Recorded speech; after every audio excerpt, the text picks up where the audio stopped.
¿Qué tal? Muy buenas tardes, bienvenidos a su programa Desde tu Mirada, 6:06. Estás escuchando el 10:40 de AM. También puedes escucharnos a través de la cadena Cable Radio Network o bien a través de la página www.radiomujer.com.mx, en donde te puedes comunicar con nosotros a través de la sala de chat. Únicamente recuerda entrar a la sala de Desde tu Mirada.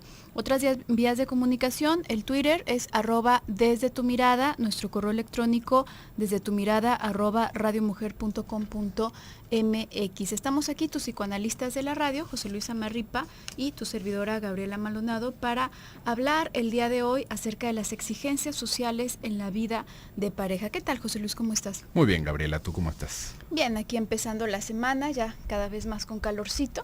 Ya se va despidiendo el invierno. Pero seguimos en invierno, qué barbaridad. Se está adelantando la despedida del invierno. Ya descompusimos el clima.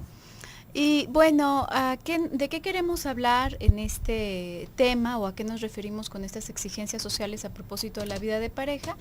Pues a los estereotipos que se van manejando más comúnmente, al menos en nuestra sociedad, los más comunes en nuestra sociedad. En verdad que en distintos países puede ir variando. Hay ocasiones en que sorpresivamente, bueno, pues te puedes topar unas formas de pensar muy, muy similares en el fondo, pero sí pienso que predomina cierto tipo de pensamiento y cierto tipo de estereotipo, pensando en la vida de pareja en distintos lugares, en distintos países, incluso en distintos grupos, ¿no? Dentro de un mismo país.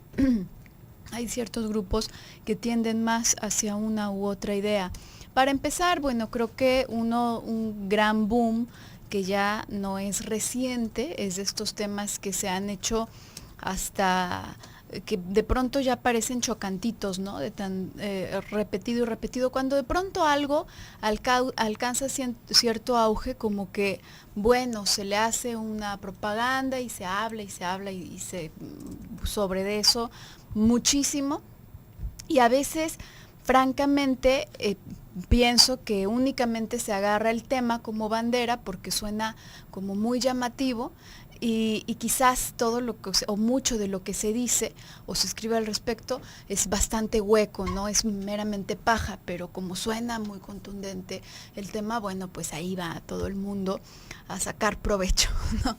Pero creo que una de las cosas, a propósito de la vida de pareja, que ha sido un gran boom y que ha hecho mucho movimiento recientemente, es esto, por ejemplo, a propósito del matrimonio entre personas del mismo sexo, ¿no? La posibilidad o no posibilidad del matrimonio entre personas del mismo sexo, y que de pronto viene a sacudir a muchas personas que, bueno, pues incluso se quedan con el no, pero no saben por qué no, y de verdad se quedan con un no muy rotundo, ¿no? Es que yo pienso que eso no debería ser, punto. Y si se llegasen o si intentasen cuestionarse a sí mismos o a sí mismas por qué, a lo mejor no hay una respuesta real. Acuérdate que nosotros siempre nos inventamos respuestas, hasta para nuestros malestares, cuando no sabemos qué es lo que nos está pasando. Decimos, bueno, es que seguramente que me está pasando tal cosa. Entonces también para estas cosas muy fácilmente nos sacamos de la manga, no, pues porque la moral, o porque qué sé yo, porque la naturaleza, lo que quieras y gustes. Pero de fondo a veces no sabemos por qué consideramos que una persona, por ejemplo, se tiene que casar a determinada edad, que una persona debe de tener hijos a determinada edad, que tiene que ser con el mismo, todas estas cosas. La verdad es que muy en el fondo nos vamos en automático, y en muchas ocasiones nada más es porque se trata de un estereotipo, ¿no? Claro, y también en esto, Gaby, creo que siempre se va sintiendo como si fuera la sociedad algo externo a nosotros, ¿no? Ajeno. Es que la sociedad que nos hace esto y aquello, ¿no? Pero la sociedad somos todos nosotros. Acá es bastante interesante también preguntarse o cuestionarse qué tanto estamos como contribuyendo nosotros para que se formen este tipo de estereotipos, ¿no? Qué tanto nosotros vemos bien o vemos mal que las personas hagan de una o de otra manera su vida de pareja, ¿no? Por ejemplo, alguien puede sentirse muy, muy agraviado con los matrimonios homosexuales, por ejemplo, con esto que estabas diciendo, pero a la vez también se siente agraviado personalmente, ¿no? Porque está soltero, ¿no? Porque está soltera. Entonces es como decir, ok, ¿cómo puedo yo tener cierto prejuicio sobre la unión o desunión de una persona cuando a mí me está haciendo sentir de una o de otra manera la opinión de los demás, ¿no? No quiere decir que con esto no nos vayamos a formar una opinión, no importa de cuál sea nuestra postura, pero hay que entender que todos somos parte de esa sociedad, todos estamos haciendo esos prejuicios y todos vamos contribuyendo de una o de otra manera. Lo malo es cuando nos toca a nosotros estar del lado señalado, ¿no? Ahí es en donde se siente bastante feíto. Pero, qué es lo que se puede hacer alrededor de esto? ¿Qué es lo que viene realmente atrás? Porque, fíjate, Gaby, yo creo que cuando hablamos de la sociedad y en sí, muchas personas al momento en el que hablan de la sociedad se refieren a su familia, ¿no? Se refieren justamente a estas personas importantes para ellos, ¿no? A las personas familiares, no necesariamente que compartan vínculos de sangre, sino familiares, personas con las que se relacionan constantemente. Como una persona que se relaciona tan cercano con nosotros puede tener un punto de vista tan distinto a lo que nosotros podemos opinar, ¿no? Y también al momento en el que vamos mencionando la sociedad, principalmente vamos hablando de nuestros padres, ¿no? Esto desde el propio egocentrismo que podemos estar experimentando todos nosotros, ¿no? Porque la sociedad es la opinión de mis papás o de mis abuelos, no estamos escuchando la opinión de algún comentarista político, por ejemplo, o de algún filósofo, ¿no? Que nos dice esto o aquello. La sociedad se convierte en esas personas cercanas a nosotros. No hay nadie que nos juzgue en el supermercado porque vamos solos al supermercado o porque vamos con nuestra pareja y no llevamos a los niños, ¿no? Este tipo de quejas van dirigidas ciertamente hacia esas figuras de autoridad que nosotros vamos sintiendo propias en nuestra vida, ¿no? No nada más es porque fulano o perengano me diga, sino porque son personas importantes dentro de nuestra escala de valores. Y ahí es en donde nos empieza a hacer ruido, ahí es en donde lo sentimos como una exigencia, porque fíjese, ¿cuál es la diferencia de poder decir que nuestros padres nos están exigiendo que nos casemos ya y que tengamos hijos, o que alguna persona, algún pordiosero en la calle nos exija que le demos algo, ¿no? De dinero porque está muy mal de su situación económica?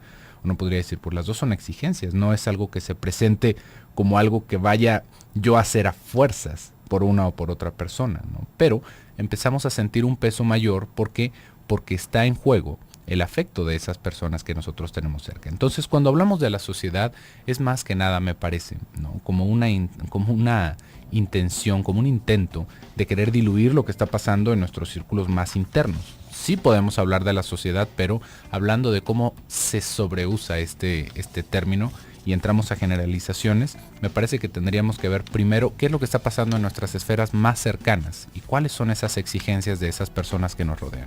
Vamos a estar hablando de esto el día de hoy, así que quédese con nosotros, vamos a ir a un pequeño bloque comercial y regresamos.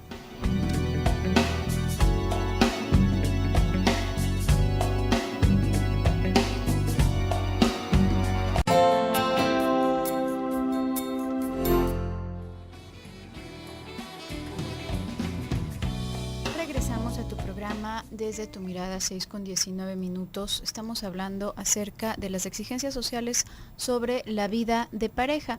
Y hay unas cosas que creo que son ya muy obvias, son como tan clásicas justamente, porque, bueno, pues comprenden este común denominador de lo que es cierto, lo que dices, José Luis. Normalmente cuando las personas se plantean este tipo de miedos, se están refiriendo a sus familiares, ¿no? A lo mejor a sus abuelos, a sus padres, a sus hermanos, tíos, primos. Parte de la sociedad. Exactamente, a ese segmento de la sociedad en donde ellos se han desenvuelto, que puede irse extendiendo más, y creo que podríamos pensar incluso que una persona que tenga la capacidad para cuestionarse desde muchos más enfoques, desde muchos más ámbitos, quizás va a ser una persona que, además de que está más nutrida mentalmente, porque también tiene esa inclinación, digamos, a colocarse en distintas posturas. Bueno, pues además también puede llegar a ser un criterio un tanto más objetivo. Es difícil ser objetivos porque todo lo estamos viendo a través de nuestros ojos, pero aún así, entre más vayamos recogiendo datos de distintos lugares, pues menos sesgados vamos a estar.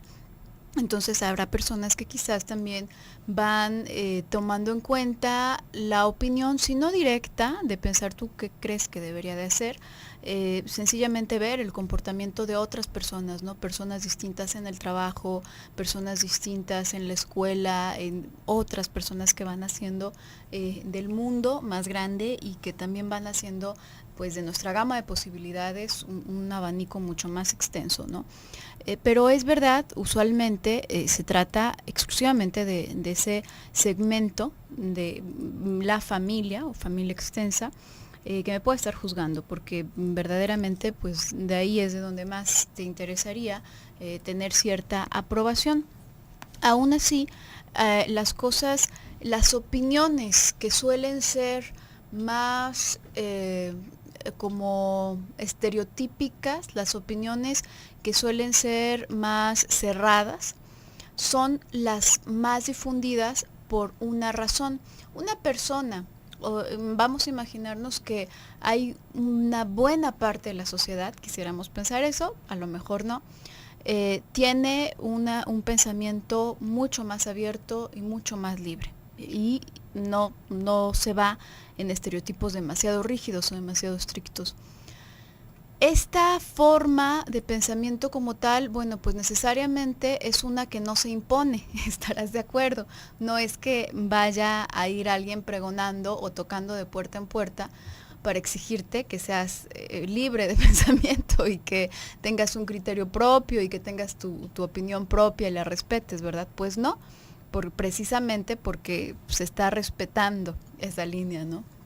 En cambio, los pensamientos que son mucho más cerrados y que van más desde esto que parece como una especie de régimen autoritario, esos, bueno, pues se van poniendo, bueno, casi sobre piedra, ¿no?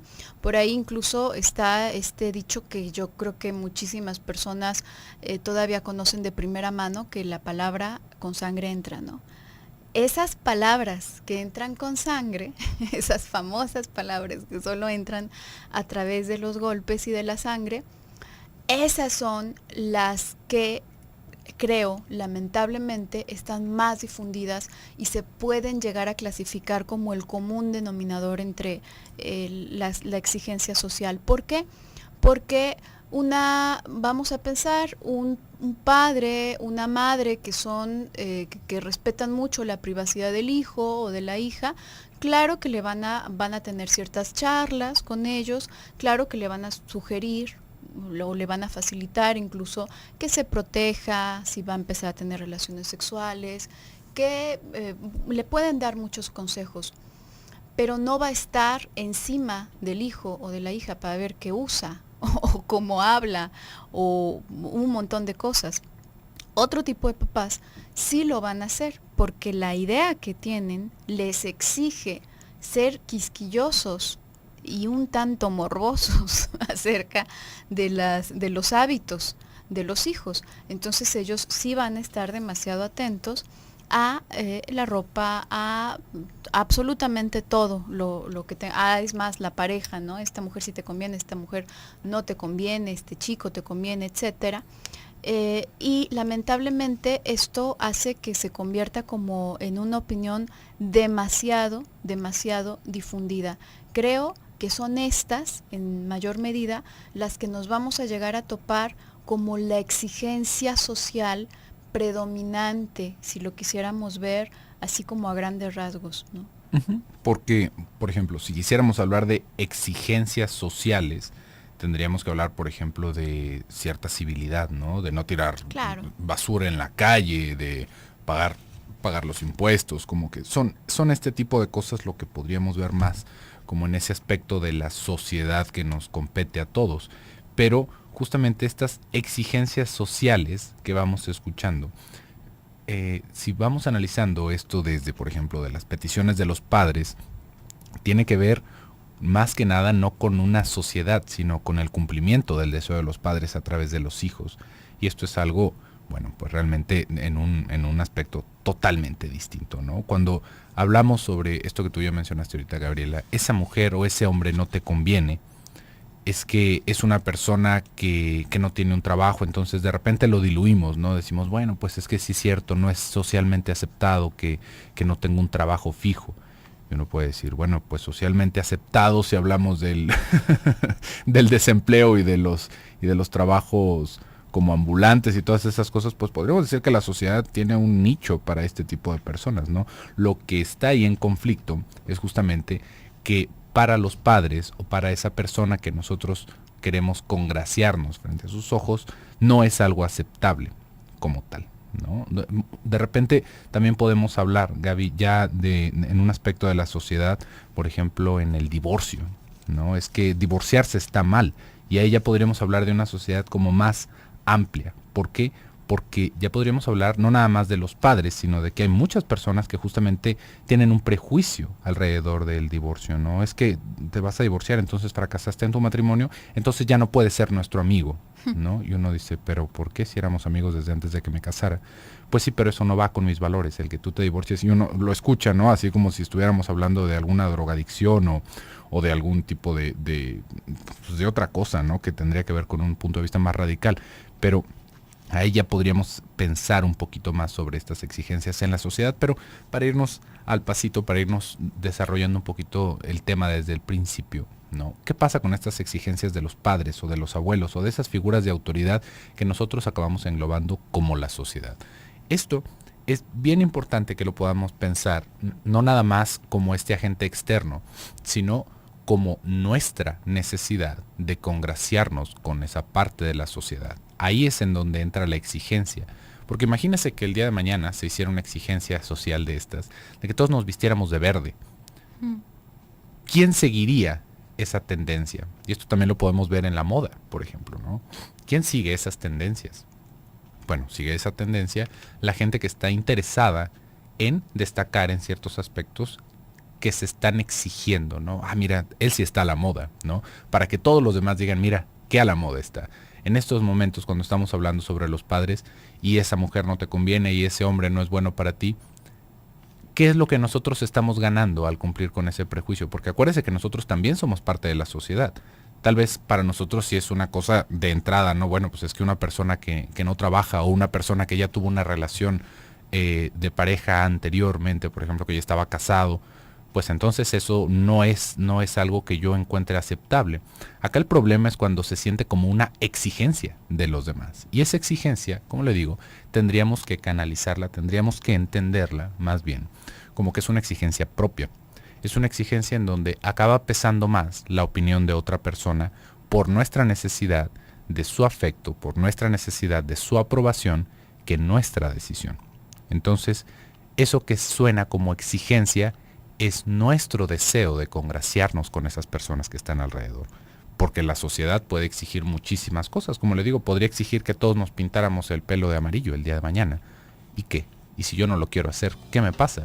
¿Contra quién estoy yendo? No, pues contra la marea de toda esa gente que descerebradamente se pintó el pelo de amarillo. Pues no. Al final de cuentas, ¿en qué me va a afectar a mí? Me va a afectar en que tal vez yo quería ser parte de ese grupo.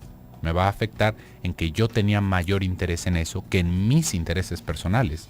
Y fíjese cómo ahí mis intereses personales se vuelven los intereses del grupo. Entonces, ¿qué tanto es la presión que podemos estar sintiendo, ¿no? Vamos a hablar también de otros momentos en donde esa presión es algo muy tangible, muy real, pero en este tipo de cosas, tal vez si afinamos un poquito más nuestra vista, nos vamos a dar cuenta de que nosotros somos los que estamos puestos sobre el renglón de esa supuesta exigencia.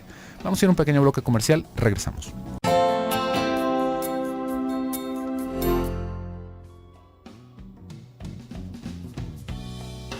Regresamos a tu programa Desde tu Mirada, 6:34. Estamos hablando acerca de las exigencias sociales sobre la vida de pareja. Y creo que una de las principales exigencias, que esta sí me atrevería a decir que puede generalizarse en todos los países, en prácticamente todos los países y todos los lugares, es que exista una vida de pareja. Hay pocas cosas que puedan alarmar tanto a los familiares y a las personas de alrededor aparte del hecho, tanto como el hecho de que una persona de la familia permanezca sola o permanezca solo por mucho tiempo. Hay padres a los que les encanta esa idea y la cuestionan solamente de una manera hipócrita, solamente de dientes para afuera, pero en realidad están muy contentos con esa idea porque entonces tienen ahí a un compañerito, a una compañerita para siempre, ¿no? Y que se puede convertir en cuidador además en determinado momento. Pero esto normalmente llama la atención de las personas de alrededor, compañeros, amigos, familiares, etcétera. ¿Por qué será esto? Vamos pensando de dónde vienen, o se sacarán de la manga esas exigencias, serán modas, serán qué, de dónde van saliendo. Tiene su motivo que existan este tipo de cosas. Tiene un motivo que si nosotros nos ponemos a rascarle hasta el fondo, como por qué sería plausible una idea así en lugar de otra distinta, por ejemplo, podemos incluso toparnos con aspectos muy primitivos de la civilización, ¿no?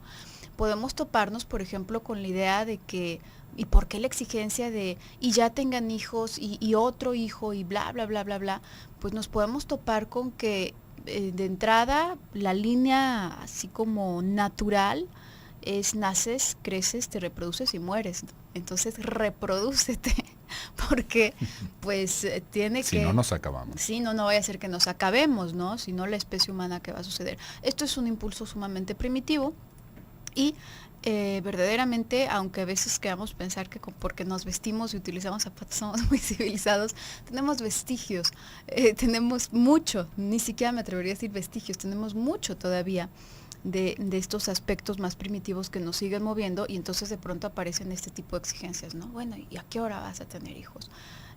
Pero pensándolo en este sentido de por qué no tienes pareja, no únicamente va en el sentido reproductivo, eso sería claro también si nos ponemos a pensarlo desde el aspecto pues más básico, ¿no? del pensamiento.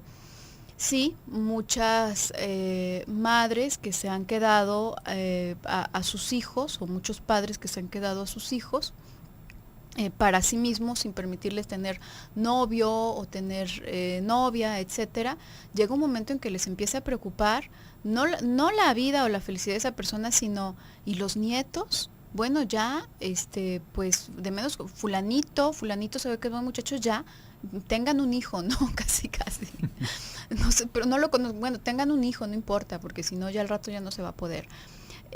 No nada más por el aspecto reproductivo, hay muchas personas a las que sí es eso lo que les preocupa, sino por una cosa más importante y que atañe más ya a una forma más compleja de pensamiento, que sería, ¿qué está pasando? Podríamos pensar nosotros que el hecho de que una persona permanezca ausente por tanto tiempo de una vida de pareja, de una relación amorosa erótica, digamos, que también implica el erotismo, podríamos pensar que es una señal de que algo está fallando, de que algo anda mal. Yo pensaría que sí podemos pensar que es una señal de sufrimiento y que es una señal de que no está funcionando algo que tiene que ver con la posibilidad de relacionarse íntimamente con las otras personas. Sí podría ser señal que nos avise que hay algo ahí que está atrofiada la posibilidad de el cariño que se puede tener usualmente dentro de la familia pueda trascender, pueda salirse de ahí, de esa burbuja, y poder plantarse en otra persona, en otros proyectos, en otros lugares, y creo que sí sería un foco rojo para pensar qué está transcurriendo en la vida de esta persona. Creo que ahí, y esto creo que es lo importante, ¿no? Pensar qué hay detrás de esas exigencias y poder discernir cada uno de nosotros cuando una de estas cosas que a ti te hagan ruido, te está haciendo ruido nada más porque quieres quedar bien con los demás y bueno, pues de alguna manera al menos tenerlo en claro, o cuando realmente es un foco rojo que te puede indicar algo te está pasando. ¿Por qué ¿cómo es posible que en X cantidad de años de verdad no se te haya dado la oportunidad? Es que no he conocido a nadie, es que no le gusto a nadie. Eso no es cierto, no hay manera posible de que no le llames la atención a nadie. Uh-huh. Y creo, Gaby, que justamente esa postura es algo que muchas personas defienden a capa y espada, ¿no? Es que yo no tengo vocación, por ejemplo, para estar con una pareja. Cuando hablamos de vocación, bueno, ya hemos hablado mucho de esto, ¿no? Pero vamos pensándolo en un aspecto tal vez paralelo a este tipo de necesidades de los seres humanos, ¿no? De necesidades psíquicas de los seres humanos. Cuando hablamos de que si no hay una pareja, algo no está funcionando como debería funcionar, créame que no es por ningún prejuicio de decir, bueno, es que todos deberíamos de estar felizmente casados, con hijitos, con un perro y una camionetota, ¿no? No ese es el punto. Imagínese que en lugar de que hablemos, de que estuviéramos hablando más bien de una relación de pareja, estuviéramos hablando de una persona que no le gusta trabajar, ¿no? Es un problema. Es un problema. Es un problema y no porque lo veamos en un aspecto macro cultural, no, es un problema porque esta persona no solamente pues tiene peligro de morir de hambre en algún momento de su vida, ¿no? Sino que ahí hay algo que está obstaculizando la posibilidad de disfrutar de esta persona, de disfrutar del trabajo, ¿no? Tal vez no a todas las personas les vaya a gustar acarrear piedras de un lado a otro de un cuarto, ¿no? Pensando que eso fuera un trabajo como tal, pero la capacidad de crear, la capacidad de sostenerse a sí mismo, de producir algo, ¿no? En la vida, es algo muy básico de nosotros, es algo que está realmente muy metido en nuestros genes, en nuestro psiquismo, en nuestra forma de ser, en nuestra especie como tal. Si vemos que hay alguien que no le gusta trabajar, no es porque sea flojo, no es porque tenga vocación de holgazán, ¿no? Es porque algo no está funcionando muy bien ahí. Hay algo que va implícito y no tanto por la normalidad, entonces vamos haciendo lo que trabaje, ¿no? Sino que hay un sufrimiento implícito en esa situación. Y es un sufrimiento que puede estarse manifestando de una manera consciente, visible, ¿no? En donde esta persona está frustradísima porque no encuentra ningún trabajo, porque ningún lugar dura en sus empleos, o puede ser algo silencioso y mortífero, en donde simplemente no le den ganas de trabajar, en donde esté pues muy a gusto viendo la tele todo el día, comiendo, ¿no? Tal vez subsistiendo con algún dinero que le hagan llegar, pero no le gusta trabajar y él dice, yo lo que más disfruto es ver la tele, ¿no? Realmente yo así estoy feliz. Esto hay que entender que no es algo de lo cual nosotros nos demos cuenta del todo. Nosotros no estamos totalmente conscientes de eso. Cuando hacemos este tipo de declaraciones sobre nuestra intención de cómo vivir la vida, es que a mí realmente no me gusta estar alrededor de las personas. Es que a mí realmente no me gusta comer. Es que a mí realmente no me gusta trabajar. Es que a mí realmente no es que estemos hablando del todo en un plano consciente, ¿sí ve? Esa es una manifestación más de lo que está sucediendo atrás. Y acá el problema viene en que, como le digo, hay un sufrimiento atrás de eso. Y ese sufrimiento se puede llegar a manifestar en otro aspecto de la vida. No necesariamente en ese. No es como decir, bueno, pues es que yo no he conseguido novia en 40 años. Entonces, bueno, pues para mí eso no es un problema. Yo ya me acostumbré. Pero es que no me puedo separar de mis padres, ¿no? Es que no me puedo separar de mis padres. Es que mi jefe me trae de ojeriza. Es que pues simplemente no me gusta nada, no disfruto estar con las personas. Ahí es en donde empieza a ser el foco rojo. Ahí es en donde empieza la inflamación, si lo quisiéramos pensar de esa manera. Nosotros no tenemos esta capacidad, como muchas veces nos queremos hacer pensar, de que tenemos un detector de todos los males que nos habitan psicológicamente. ¿Por qué? Porque es un aspecto inconsciente de nuestra personalidad. Hay que entender que esto repercute en otras áreas de nuestra vida y ahí es en donde nosotros pensamos que está el problema. Ahí es en donde nosotros decimos, es que eso es lo que me molesta, no el hecho de que no coma, no el hecho de que no trabaje, no el hecho de que no tenga pareja. Pensando esto alrededor de los prejuicios, porque fíjese cómo todo esto se acaba justificando normalmente con otro aspecto brillante en la sociedad. Pues a mí no me gusta estar alrededor de las personas, pero mira qué rico soy, ¿no? Mira, nada más cuánto dinero tengo. No puedo estar mal. No puedo estar mal. Trabajo todo el día, no puedo estar mal, ¿no? Esto, como le digo, es algo que habla de un sufrimiento. Y no por hacer un prejuicio, sino por poder analizarnos un poquito más y ver que hay partes de la vida que no estamos disfrutando y que podríamos disfrutar. Vamos a ir a un pequeño bloque comercial. En un momentito volvemos.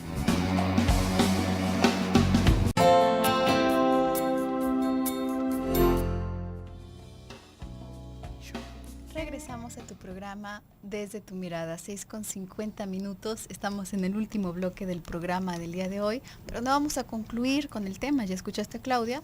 Mañana estaremos abordando de nuevo este tema.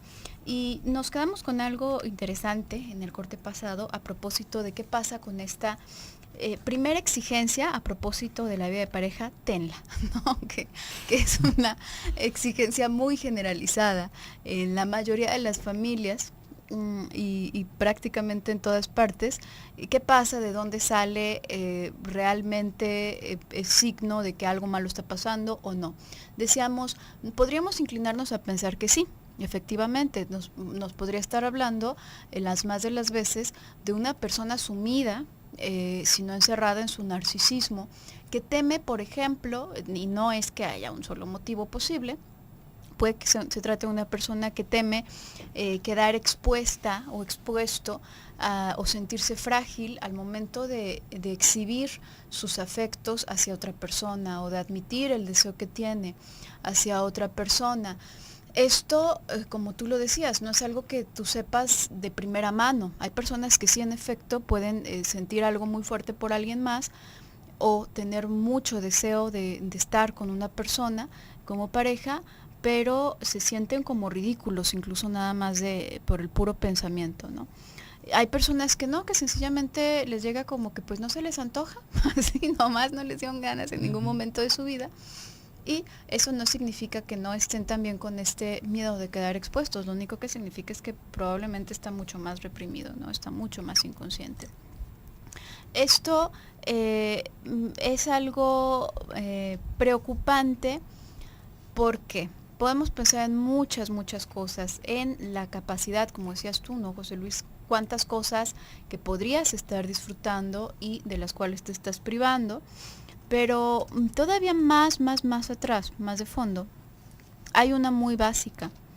El contacto que tenemos con las otras personas, con los otros seres humanos, es lo que nos va plantando en la realidad.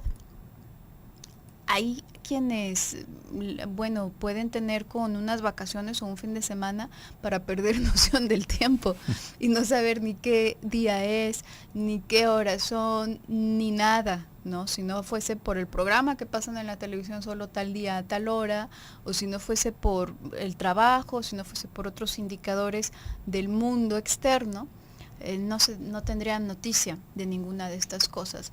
Entonces es muy importante verdaderamente el hecho de establecer vínculos. Nos llena de bienestar, claro que también nos hace sufrir muchísimo, por supuesto.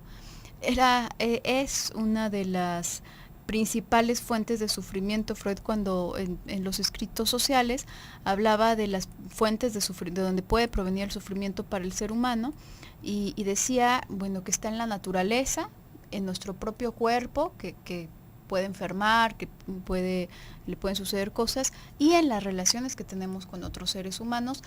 Efectivamente, sí, lo más doloroso viene justamente de las relaciones que tenemos con los otros seres humanos, pero no es un sufrimiento del cual te puedas salvar, a final de cuentas. No es como que digas, bueno, pues entonces conozco menos personas, me encariño de menos personas, sufro menos. No, así no funciona.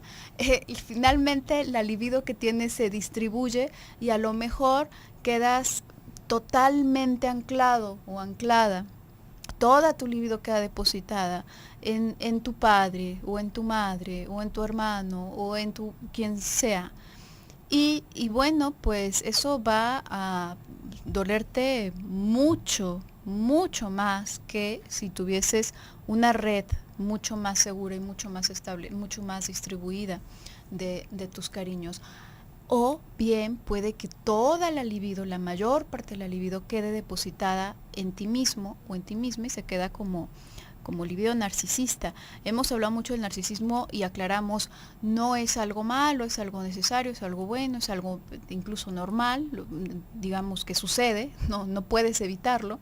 Pero también hemos comentado que existe narcisismo de vida y existe un narcisismo de muerte. Las enfermedades más que pueden llegar a deteriorar más la cabeza de una persona son enfermedades que se pueden clasificar dentro de esta gama narcisística, no en el sentido de una persona demasiado creída, no en ese narcisismo que tú te imaginas así como cliché, no. Una persona que está totalmente vuelta a sí misma puede, por ejemplo, empezar a escuchar sus pensamientos como voces de afuera, porque ya todo su mundo, externo e interno, es su cabeza, nada más. Entonces, si nos vamos muy estrictos y muy de fondo, es algo que para empezar es un indicador de algo que puede enfermar mucho. Y es que eso es otra cosa, Gaby, por eso es que en el bloque anterior estaba hablando de que no se nota por lo general, no es así como una regla, que el lado en el que nosotros pensamos que está nuestro problema es en donde se manifiesta. Y esto realmente lo podríamos pensar con que, bueno, es que a final de cuentas, ¿qué pierdo? ¿Qué pierdo si no tengo una vida de pareja? Hablando de esta exigencia social, entre comillas. ¿Qué me pierdo? Pues que a final de cuentas yo puedo hacer mi vida, puedo trabajar, puedo hacer todo lo demás. Y la parte sexual, no va a faltar algún listillo que diga, pues yo me puedo satisfacer solo, ¿no? Yo me puedo satisfacer solo y pues entonces no necesito de nadie. Y el afecto, mis papás. Fíjese cómo para todo vamos a querer dar una respuesta, pero esa respuesta nos va haciendo un haz de luz. Imagínese como si fuera una lámpara con un montón de foquitos que nos va iluminando nuestro camino, y con cada respuesta que damos nos vamos quitando un foco. Claro que le podemos seguir para adelante, pero lo vamos a ver accidentadísimo el camino. Vamos a estar realmente muy complicados. ¿Por qué? Porque no nada más tiene que ver con lo que dejamos de disfrutar. Porque, bueno, esa es otra cosa. De repente, en ciertas religiones podemos encontrar que hay personas que renuncian a su vida de pareja, ¿no? Pero fíjese cómo en ciertas manifestaciones religiosas esta renuncia no es una renuncia como tal, sino que es un intercambio. Ahí se intenta hacer este giro y lo podemos ver en esto, en la gran necesidad que hay y cómo hasta estas personas entendían esa necesidad, en donde es un giro en donde tú ya no vas a tener a una pareja, pero vas a tener a Dios para amarlo como si fuera tu pareja, ¿no? Para dedicarle esa parte tuya, para dedicar esa parte sexual tal vez o afectiva que podrías tener con alguien más, para tenerlo con Dios. Y esto es un intento de querer coartar la meta, ¿no? Vamos a dar cuenta que no es posible hacer esto, ¿no? Realmente lo que acabamos haciendo es reprimiendo y torciendo nuestros impulsos, torciendo nuestra capacidad de elaborar, porque no nada más es el hecho de decir, bueno, pues es que no tengo a nadie con quien acostarme, a nadie con quien estar abrazadito el 14 de febrero, no. Todo fuera como eso. No estaríamos hablando de esto, estaríamos hablando tal vez de algo más trascendente. El problema ahí es que así como nuestro organismo tiene un equilibrio muy delicado en sus componentes, ¿no? Nosotros podríamos decir, bueno, pues es que a final de cuentas puedo vivir mi vida comiendo tortillas y agua. ¿Para qué necesito alguna otra cosa? Nos podemos hacer pensar que con eso vamos a seguir viviendo el resto de nuestra vida y seguramente vamos a aguantar un muy buen rato comiendo solamente eso. Pero el equilibrio bioquímico de nuestro cuerpo es bastante delicado. Si nosotros dejamos de consumir ciertas cosas, va a haber un déficit, va a haber una anemia, va a haber un shock en nuestro cuerpo. A final de cuentas nos vamos a enfermar. Y con nuestro psiquismo es exactamente lo mismo. No le podemos quitar una parte, no podemos decir, bueno, pues a final de cuentas, ¿qué? Pues no como vegetales, ¿no? No como fruta. No va por ahí el asunto. Si estas partes no están reguladas, no están en una homeostasis, digamos, óptima, nos empezamos a enfermar. Literalmente nos empezamos a enfermar. Así como puede pensar, bueno, si dejo de comer vitamina C, bueno, pues me voy a empezar a enfermar tal vez de las vías respiratorias, de mi digestión, del color de mi piel. En nuestro psiquismo, nada más por poner una analogía que es un tanto fuera de contexto, pero que nos puede ayudar a iluminar un poquito el tema, si nos privamos de estas cosas, no solamente nos afecta en eso, nos afecta en todo, literalmente en todo.